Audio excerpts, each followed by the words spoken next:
Hello, everybody. My name is Josh Tolley. This is Acquisitional Wealth, episode number 16. All right, before we get into it, you know what to do: like, share, subscribe, all of those sort of things. Also, if this is your first time listening or watching Acquisitional Wealth, I would strongly urge you to go to our Facebook page, join that group, and go back to episode number 1. Start there. Start at the foundation, and then just binge watch all of the other episodes, or binge listen. Put me on 1.5 speed, whatever you got to do while you're driving, working out, or pretending to work while you're at work. All right. So episode number 16. This is today's topic. Should we engage when we buy a business? Should we engage in a stock sale or an asset sale? Let's get to it. All right. So, whenever you buy a company, especially if it's a $10 million or less, you know, privately held company, which is going to be the vast majority of people, I believe, watching this show or listening to the podcast, you're going to have two distinct options: asset sale or stock sale. Let's first talk about what's the difference, and then we'll talk about strategies for each. So, if you engage in an asset sale, really you're not buying the company. Now, to the world, it's the same, right? So, let's say I had just purchased Bob's Burgers, and it's an asset sale. So technically, what's happening is Josh Inc. or Josh LLC buys the assets of Bob's Burgers. That includes the real estate or the lease assignment if it's a rental, the ovens, the employees, the name, the everything, the vendor accounts. I'm buying all of the assets. So to the world, tomorrow morning it's still Bob's Burgers, nothing has changed. Make sense? A stock sale is when I'm actually buying the EIN number of Bob's Burgers. I'm buying the stock of that company. I'm literally buying that company. That's the difference. The vast majority of the time, you're going to want to try for an asset sale if you're the buyer. And I say if you're the buyer because we'll get to the seller side in a minute, but the vast majority of the time, you're going to want an asset sale. What's the difference in terms of practicality and why there are different variations? Let's say, going back to the burger example, I buy Bob's Burgers as an asset sale, and you're Bob, and I buy it Monday morning at 9 o'clock, and then Monday morning at noon, or I guess not, that wouldn't be Monday morning, would it? Monday at noon, a client comes in and says, or actually a customer comes in and says, "I'm mad. On Friday, I bought a burger here and it made me sick. I'm suing you." Well, no, you're not, because that wasn't my company on Friday.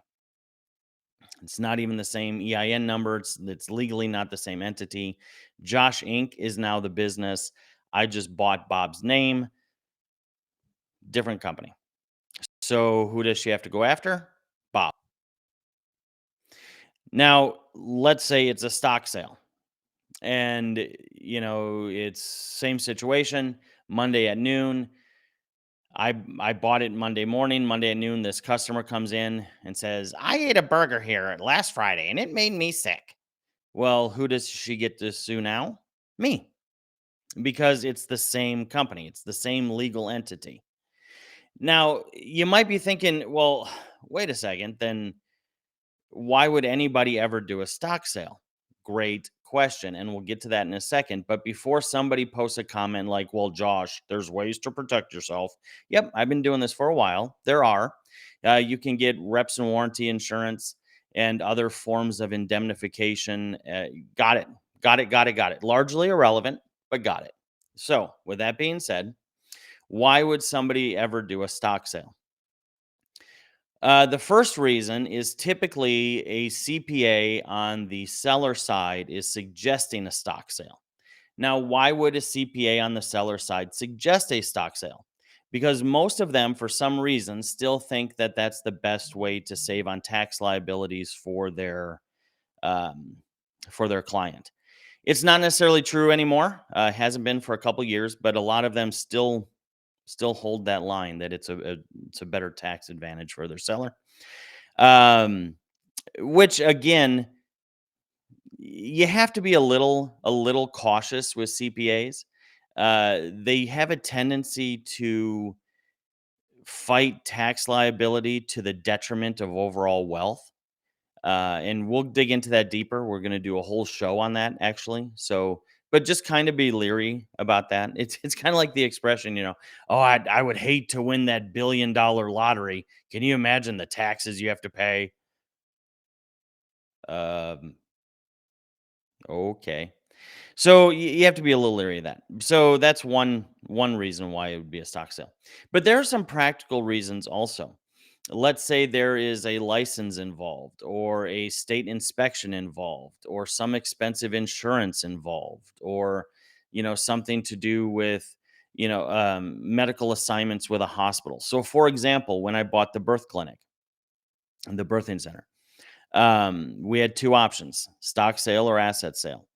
Asset sales, obviously, what I preferred, but in this case, it would have meant we would have to get reapproved for admission access to the hospitals that we had agreements with. So we would have to start over there. We would have to reapply for the state license to have a birthing clinic, which is a timely process. We would have to submit a new request for malpractice insurance, which would take it from about 75 grand a year to over 100 grand a year. So, because of those reasons, it just made sense. And there's a few others too, but because of those reasons, it just made sense to do a stock sale. So there are valid reasons to do it sometimes. You'll run into this sometimes when you buy a franchise, anything that's kind of really controlled or licensed. It pops up. Why would somebody want an asset sale if they were the seller?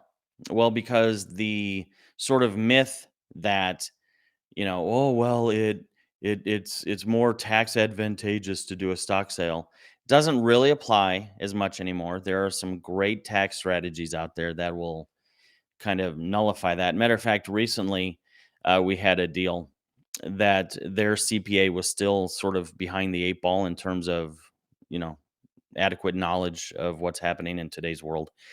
And they thought, well, if we do a stock sale, I can get your taxes down to 17%, which sounded good, until we showed the client with an asset sale, we can get them down to 12. At which point, this CPA initially said, "Wow, that's not possible." And then you show them, and then they're like, "Oh yeah, I learned something."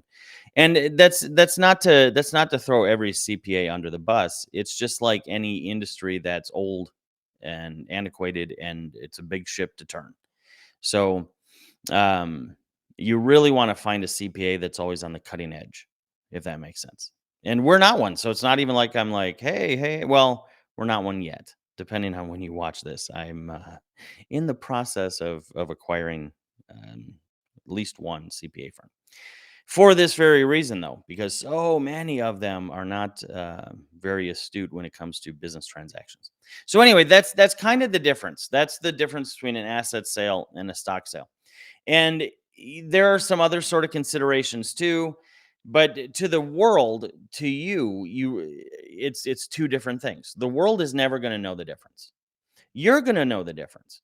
And that does bring into play some elements of not concern, but things you want to make sure you have in place. You definitely want to have, if you're going to do a stock sale, a strong reps and warranties uh, insurance policy. Is you want to protect yourself, that's called indemnification, as much as humanly possible. And that should be something the seller pays for. Don't let them talk you into, well, the buyer should pay for it. No, the buyer should not. The buyer should not pay for this. The buyer benefits mostly when it's an asset sale. And if you're insisting it's a stock sale, then that change comes out of your pocket, not the buyer. And you have to be careful because they're going to try to say, well, you should pay for. No, no, no, no, no, no. You want to have some sort of agreement between the two parties, and most insurance or most CPAs and lawyers are going to overlook this, but you're going to want to have some sort of agreement between the buyer and the seller that the seller takes on additional responsibility beyond just the reps and warranties. This is very common where, well, make an insurance claim. Well, what if the insurance company fights it? What if the insurance company denies it? What if the insurance company says, well, we'll pay for part of it, but not all of it? Well, you still don't want to be on the hook, especially if it's not just financial money. What if it's some form of service that needs to be done? What if it's a public apology? And I'm serious. You go into a settlement hearing or something and it says, well, the company has to apologize. Well, I wouldn't want to apologize. I'm not the owner, or I wasn't the owner when this happened. I would want that apology written and admitted to by the former owner. And that's the one that we're going to put on our website. So the entire world knows I didn't janky this thing up. Somebody else did.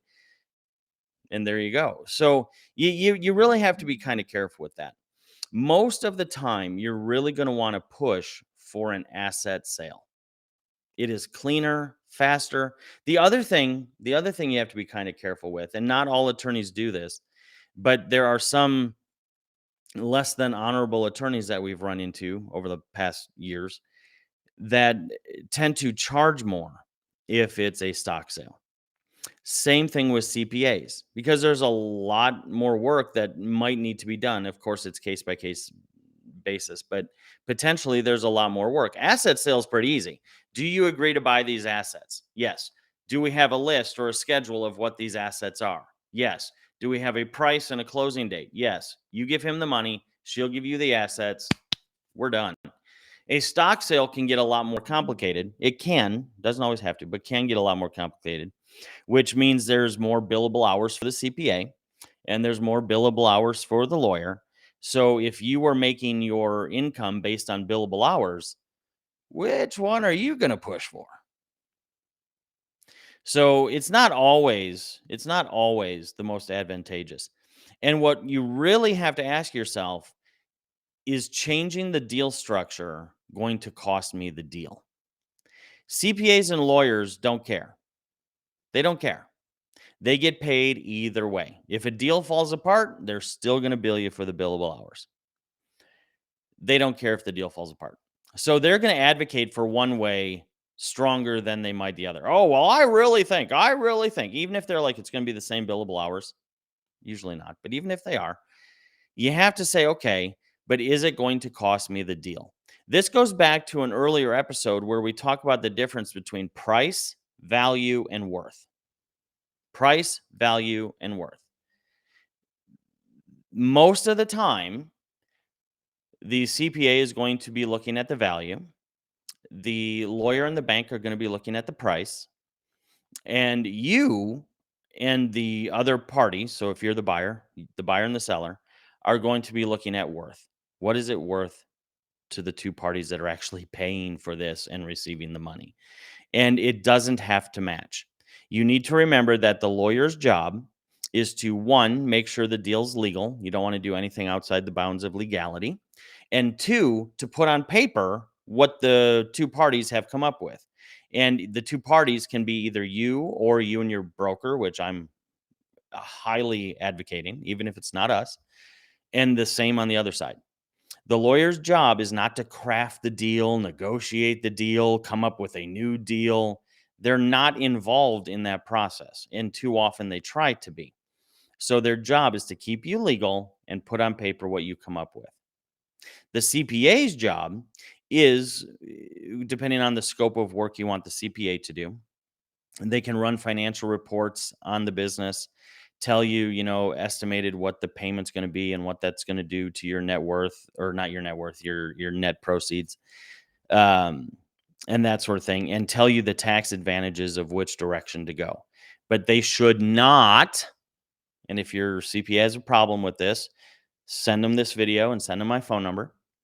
They should not be trying to change the deal on you. They could tell you the difference between the two deals, but then it still comes down to you, or the two options, but it still comes down to you. You have to be the one making that decision. And when I see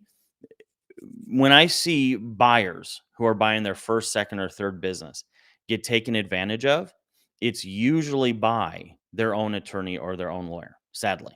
It just usually is. And not even necessarily, and I say necessarily with an asterisk because I'm not necessarily sure if that's true, but I'm going to say this just so I don't throw every CPA and most lawyers under the bus. It's not necessarily out of malice. Sometimes it's just out of stupidity or ignorance.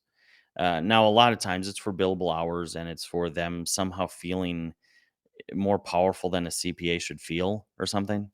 Um, but it is what it is. So there you go. That's kind of the breakdown. That's the difference between an asset sale and a stock sale. Both of them have advantages. Both of them have disadvantages.